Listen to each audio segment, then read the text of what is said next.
able, they might be able to eliminate more jungler options here for Rebellion. So what are we thinking here? Perhaps Barats comes to mind. Sure, Martis. Is Martis a threat in this composition? Martis is definitely a threat, but because they already have a Baksha, I think they might be able to just... I think they need to ban out the Gwyn still. The Gwyn is still up for grabs. If they leave it open all the way till the second phase, Rebellion Zion, or Rebellion Esports, it's too difficult for them to leave it up for grabs, right? The Gwyn is just such a good pick for the first phase. If you pick it in the second phase, I think Dewa might have been a bit too greedy with their bans. If they want to face off against the sustain, still, I think Guinevere is still the better pick over Fredrin, but they could also ban the Fredrin now. Good Claude ban, by the way. I think that's a good read on what Dewa is already trying to do. The Claude ban, as we all know, Bruno Claude doesn't really do well for the Claude, for the Bruno rather, and they ban it out, especially in the hands of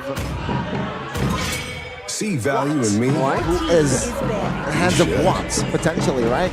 So it's a very good spots there from the side of Rebellion. So what are they looking for here? Oh, it's just all jungler bans here, right? They will commit onto its jungler position here. Where will they open for their first pick in that second phase is the question. Rebellion, though, will they bank on another gold laner? I think they might. Because as you can see, the fact that there's a jungler secured for one side and the golden for the other, it just makes sense to try and narrow down your options. You know, pick the lesser of the two evils if those exist. You know, we saw a lot of Natans recently as well. I don't know if that's going to make an appearance. I think it's possible. But for Rebellion, again, I wonder if, you know, they're concerned about having a frontline themselves, because for Devil United, they're setting up for a huge pick-off composition here. There is a lot of damage there. And if you do have card control removal, it's going to be very useful against their team as well, with the Terrify, with the Shield Unity, and of course with that final slash. That's definitely a lot of card control potential from the side of Dewa. Very much so. And seeing their first pick here, you don't like the carry. Do you like Beatrix in this situation? For Dewa? For Dewa. The Beatrix could work. I think it's a good option if they really want to go for flexibility with this draft. The Beatrix could work. Last pick, maybe. Yeah, I think they can save it up for the last pick. They can also just pick up the Beatrix or any gold lane here. Something like a Beatrix or Brody could work still because they have a Harlot, but they'll go for the carry instead, chasing. Remember, Dewa, their composition is a bit of a dive comp, right? They're going to be chasing. This carry will have to find some really good angles to go in, lane-wise. As well, Bruno should have a better time against this carry, especially once he hits the Haas Claws. So I'm looking at Rebellion right now. Should be a utility jungler. Martis? Gwyn? I'm thinking Gwyn. Yeah, forced to carry on the Purify, of course, and with that, well, overwhelmed with the Ruby combined with the Guinevere. So a Gwyn... Terizla, maybe. I don't mind the Terizla. They could flex the Ruby to XP and go Gwyn mid or two. That'll be a pretty solid. Oh, what? Oh my goodness! What? No way, huh? Assassin Dave will be proud. That is unreal. That is not what we were expecting at all, ladies and gentlemen. Now there's a lot of crowd control and there's an insane dive potential and a very vulnerable backline. Later on, as you mentioned, Mirko, the carry is going to be vulnerable, but there is frontline, there is crowd control to keep her safe. But against a Hanzo, it's going to be so costly for them to be able to take down the clone, right? They're going to waste a lot of time and skills to save the carry. That might just lose them the fight because they're up against two massive crowd control tools. Shades of match number 1, like Alter Ego did. Okay. That's a risky pick as well here. Chow for Dringan, right? I think that Hanzo pick got me. I think that Hanzo pick might be the key for the side of Rebellion. Vexana and as well as Carry, very vulnerable on the backside, and of course Hanzo will just decimate these two backliners. I think this is literally a team fight versus pick-off composition. If Dewa can really get those one-man bursts with the carry, with the Vexana, right? Lock him down with the Eternal Guard, with the Terrify as well, then they can do something here. But in a big team fight, when they fight around objectives, I don't see how they can get a reliable way to fight through Rebellion. Let's see, ladies and gentlemen, Hanzo debuting in Season 13. Let's see how Vincent will play this out as, of course, we take a look at the skies. MPL Indonesia. Light of Dawn, here we go for the first game of Rebellion Esports taking on Dewa United. The Kage in the mid lane with the Cho. Shoni still got it. Lethal Ignition as well on the Cho. I don't know if this is a mistake by Drian or if it's a new meta. Lethal Ignition on the Cho. Arashi, what? It's damage if they want to go for pickoffs and early game skirmish dominance. That makes sense, kind of. Drian can proc it quite reliably as well with Cho's kit. But again, it's very risky. It's very all-in. Although, again, if Rebellion, if they can't really protect their Hanzo, Vincent might be struggling. Yeah, I mean, this is why, right? You want to poke Hanzo, you want to be able to poke the Bruno. Take a look at Audi, though. Chunked here. Still able to escape without the flicker. For now, at least. Well, Audi will be pushed away, and you can see Dewa, they are the aggressors right here. They want to make sure that this Hanzo doesn't get any resources, because that is just a ticking time bomb, man. Yeah. The longer the game goes, without the Hanzo shut down, that's more time for Vincent to just be an absolute menace, and Goni already pointed it out. The backline is absolutely vulnerable. Man, let's see here. It's still a third plus less game here. 1 minute and 30 seconds in. Seems like both teams are just feeling each other, and if looking at the emblems, apart from that Lethal Ignition, anything stand out? Watt is going for a full tankiness, sustained kind of emblem setup, even with the Brave Smite as well. I mean, he's just trying to sustain and survive in lane as long as possible. And Dixon, going with the common emblem, he's definitely trying to go for a bit more trades to be relevant throughout the game without having to be forced to go back to base. It's a very chill. You can see here, Hanzo top side here, opting to go and invade the jungles. Meanwhile, Gary taking their time here. Oh, good reset. That's a massive reset. Seems like Vincent isn't really concerned with the turtle anyways, though. He's actually pathing, taking alongside over. Drian zoning him out away.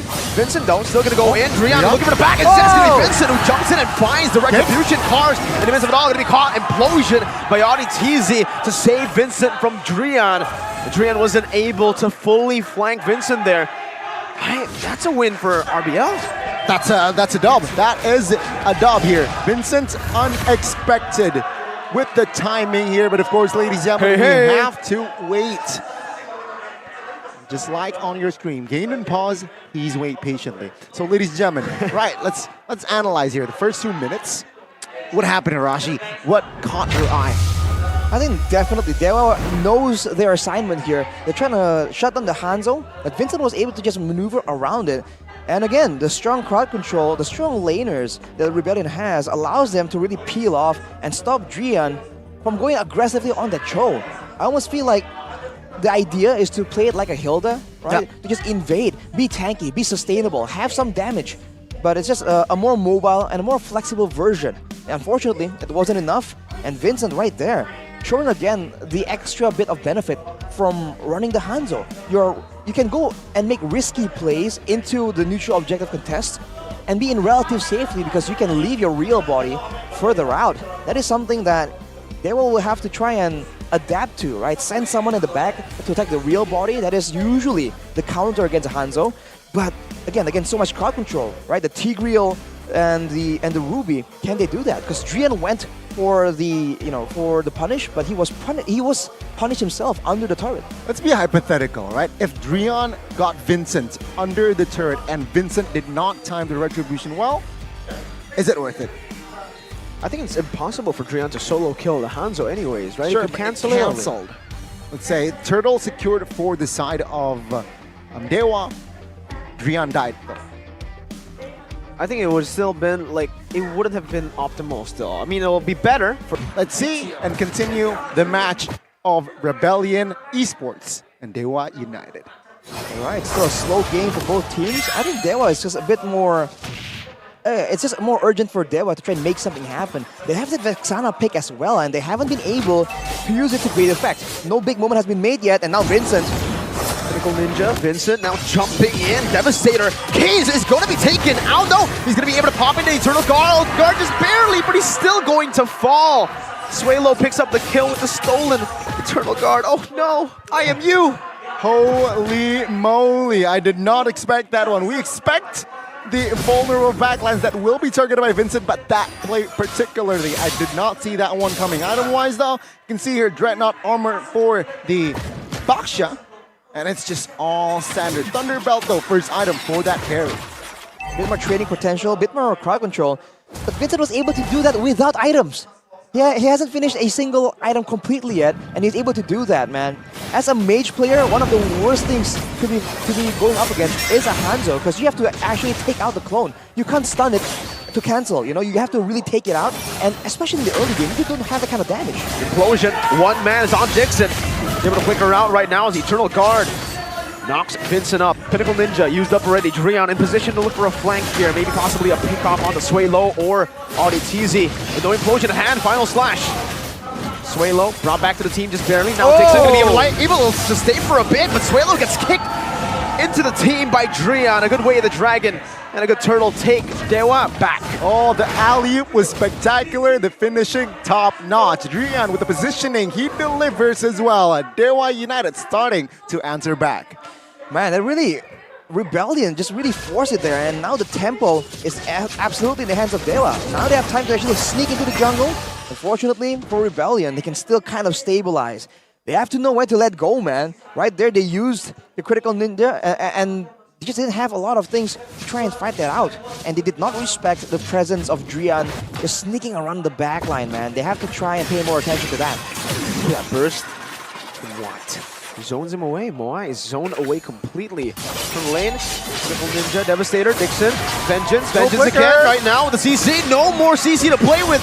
He uses one last Vengeance before the Ruby consumes him. Meanwhile, Carry in the back right now, just jumping in onto Moai. We're still able to get that cover, that peel from Auditizi, but it does mean that Dewa will be able to take a tier 1 up top. Yep, the first structure will be taken out here for side of Dewa United, and for now, Dewa United they are able to stabilize, not losing any structures as of yet. That's a win. Again, early games, first 2 minutes especially, things are looking very shaky for Dewa United, but now 6 minutes in, they have recovered.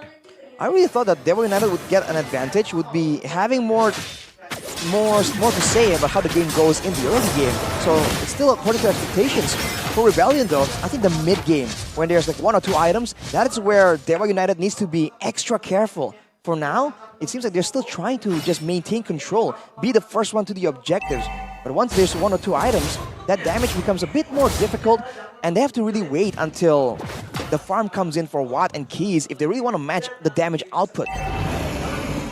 Okay, now FYI, Watt is building on his way towards that endless battle, so he's looking for that true damage. Let's see though, will he be able to deliver or dish out the damage here pre-second turtle? Let's see.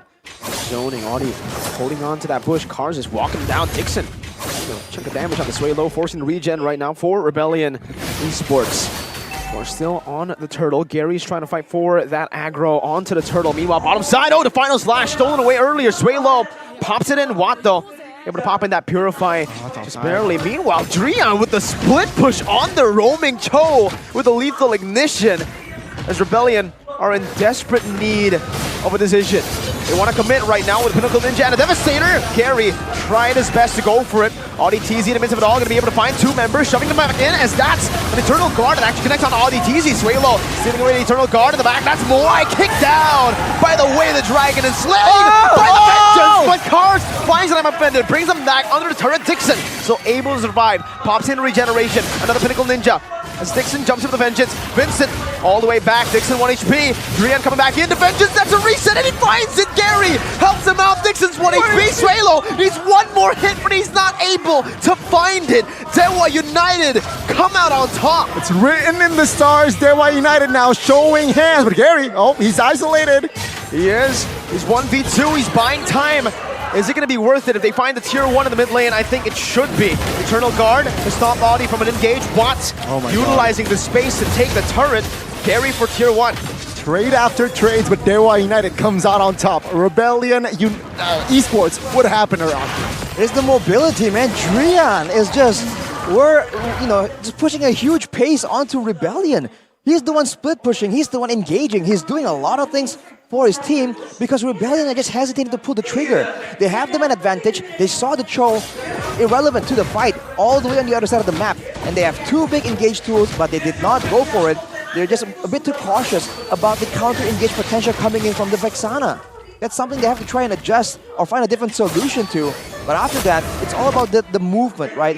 The Baxia, the Cho, they can get so many places so fast from the side of Dewa United. As you can see, right, the map control translates to Dewa United just in full control, and that 2,000 gold lead that Dewa United has seems small, but it's it's a large gap, right? Seeing how they control the pace, control the tempo. Take a look at now. They want to tone the tempo down, and they set the tone down, completely down. Is why they want to set the Lord up bot side. They want to make sure that the bot side is running for their side, and perhaps potentially they will try to set up in that Lord vicinity. Rebellion though, I see they're just responding.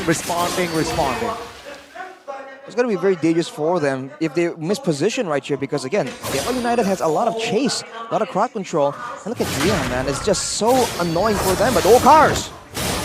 Finding Dixon, final slash, bring it back all the way, Flicker. Defensively, Pinnacle Ninja with a Devastator. Vincent not going to be able to connect onto Dixon, and that's actually a bit of an outplay. Dixon finds the stun and the Vengeance. Cars, no, I'm offended this time, has the Flicker. Holy. Meanwhile, Drian, man. Meanwhile, Drian in the back, the macro plays from the Kage, the veteran. 2 inner turrets, top and bot, has been taken out by Drian. That is one crazy Cho outplay. It's almost like it's the double roam strategy we saw a while back, right? The Cho did the exact same thing, the same kind of idea, but Audi. The flicker, good preemptive flicker there by Keys. You can see Drian now repositioning, perhaps potentially looking for a flank. Is this a mistake though? Uh-oh. Well, he backs off. Good read as well there by both Drian and the team of Rebellion. Wow, man. Dewa United does not have a lot of disengage tools. It's only the Vexana and maybe the carry, right, with the star. Both Arlet and Baxia are pretty all-in design. And yet, Rebellion just cannot find the fight they want. Or maybe they're hesitating a bit too much. They really seem to just be lost, right? They don't know what to be doing when they are put in this situation. These are fun facts. This is the first time Rebellion played Hanzo in MPL ID. Last time Hanzo came out or picked was season 11. 5 times though, with a win rate percentage of 20%. Duskar was one of the players who actually utilized the Hanzo, if you remember, in MPL Indonesia season 11, back when he was still in Bigatron Alpha. Now you can see here the Lord dance. Right? Whoa. I'm offended. Oh, it connects onto Watt. Tanky build though. Audi teasing with Implosion. Finds the back. It's all Watt dashing out of the lane. Vincent now following him through, but it's going to be Audi teasing who finds the Lord. No retribution needed, but he will lose his life. Gary marching forward. Final slash. Gary brought back to the team. Now going to be able to not survive there. Actually, it's Moai who's able to kite him back right now. Still dealing free hits. Drian will fall as well as the last bomb connects to secure him a double kill. Dewa on the run, 2 for 2, but Rebellion got the Lord. Oh, they need to recover here, Rebellion, and they will take their momentum. Will this swing of momentum be huge for Rebellion? Massively, man. They were struggling in map control, in mobility, now with empowered waves, with the Lord. They're gonna equalize on turrets, and Dewa do not have the manpower to deal with it. They don't have the wave clear either. Oh, they have Watts though. Watts is still alive, right? And this is the first Lord technically, so yeah. Rebellion, they will be happy that they will just take the inner turret in that mid. Of course, some jungles, including the purple buffs. Take a look at the AI prediction here. 65% favoring Dewa United. For now, but they just lost, what is that, 4 turrets in one fell swoop. That was a costly fight, and that was chaotic. And the more chaotic it is, the more crowd control benefits you. And Rebellion, they kind of really benefited off that fight, man. It's a reset here, minute 13 with that L that Dewa United took earlier on. Oh my god, Queen's Wings carry. So it's a full tank build for carry with brute force, with Thunderbelt. Just endless battle here for that attack, for that jump. do damage. This is the build that Aldo was talking of backstage, that tank build for carry. He spoke very It's highly about resurfacing it. again, man. It's resurfacing again. I think it was nerfed a bit. You know, they made the percentage HP damage scale with attack damage, but it's just so effective right now that, I mean, Aldo was talking very highly about it, but you know, you have to wait and see, right? That's one man's opinion. And now for Dewa, it's back to the same thing, trying to get control over the waves, and then they'll send Drian out to try and replicate the same thing. But will Rebellion catch him in a trap here? Setting up on the other side, away from the neutral objective. This is usually what Drian has been doing. And speaking of Drian, right, he just equipped himself the BOD. Yeah, that is menacing. He's going full damage. Exactly. Heptases, Malefic, he just equipped himself the BOD. So now, what will Vincent do? What will the Hanzo do? He's not safe. Not at all. Yeah. We were talking about how the Cho can't solo kill the Hanzo, but wait a minute, Now man. he might be. Oh. Swaylo's in the bush. You know what's a fun fact? Drian is the same level as Swaylo. Did he sell his roam boots? No, he didn't. He still has the roam boots. He's just been split pushing so much, he's getting a lot of farm, a lot of XP. Cleared a lot of damage rates. But that also means that Dixon would be behind him. He surely is. Level 13 right here, but he is the one playing utility. Conceal? Oh, the conceals by Kaze. Oh, Drian shoved back to the team. Already teasing with the implosion onto two members. Eternal Guard from both, but Drian, he finds away the Dragon locks Swaylo down and gets some of the Champu. Vincent dashing and getting the kill in the back. Carry now flashing the Megaton emoji as Cars is going to be ran down, but Vincent in the back is tearing them apart. Finds 2 kills on the board to make it equal. Swaylo and Moai traded for Drian and Dixon. Dewa definitely got out of that with the better trade. Oh, the former Kage now officially is now a god. Now Dewa United, they look for the next objective. Take a look. Let's see, how will Rebellion respond? Trying to set up, and what is the guy in the front, man? He is fearless in the situation. They back away. I think they recognize the fact that Vincent is not on the map. And funny enough, this carry pick building full tank is almost like the ideal way to deal with this Hanzo, man, because you're tanky as well. Look at me. I am the tank now. Seems to be what Watt is saying. Yes. But now, ooh, look, 3 members on top. They're showing, though. Hang on. Will Rebellion go for the Lord? I think they will not have time, right? I think Dewa United will be able to sniff this one out. No way. No way, Dewa United. Not like this. Oh, Gary shoved back. Auditizi knocking him up. Gary has Lord revealed. Watt pushing in the mid lane. Drian looking for a flank again. Swaylo needs to be very careful. He got caught the last time around. Dewa are still holding on to this mid pressure. Gary's taking back the aggro for the Lord to reset it. And there it goes. Cho going back up top to clear out the waves. Cars retrieving control of this Lord, of the pit, and of the river. Ooh, man, this game is so exciting. No, I'm offended in Cars. Let's see. Oh my god, it's the Lord. Lord has the final slash, pops it in. That's going to be Dixon who jumps in. Winter Truncheon already. Drian trying to find Vincent right now as he has the Pinnacle Ninja. He's all the way. He's looking for the angle. He's looking for the Retribution, but Vincent in the back line will be shredded to pieces before he can even find the Retribution. Moai brought back by the final slash. The final slash of death as that's the triple that Watt has just claimed. 12 to 8, 17 minutes in with the Lord marching down bottom lane. They're looking for the end right now as Drian walks back, and the flicker as well to knock them up. The damage Cho has done enough. Cars knocked back to the base, stay there as Dewa will look for the end, the last shot of the base to claim game number 1. Bend the knee in front of the gods, ladies and gentlemen. Dewa United strikes first in this best of 3. And of course, Drian. Man, that was an MVP-worthy performance. An